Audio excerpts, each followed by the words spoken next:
Everybody, this is Coach Julio and this is Lili. She is one of the SPARTA Strength Senior.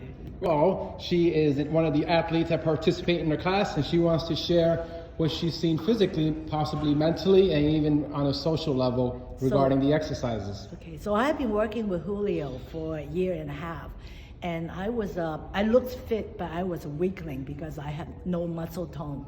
So because of Julio, I started to build up muscles and feel stronger. Before, when I come to the senior center to work out, when I go home, I was tired and couldn't do anything and go to bed early. But after these vigorous exercises I did with Julio, but they're not hard, he let me build strength according to my ability. So each month I feel stronger. And I was just sharing with a friend earlier, now doing housework is become pleasant. I used to be so tired even pushing the vacuum cleaner.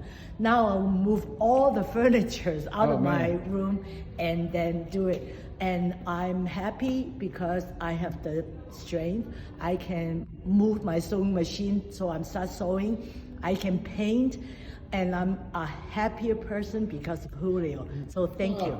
Let's say it's a team effort because you're part of the team, and would you say like you feel empowered after the exercises? You know, because it's one thing to see you progress and build confidence and trust with like the battle ropes and the ladder and the strength training, but it's another thing to feel it when you're outside the facility, and that makes me happy, and I'm glad to hear that it transfers over.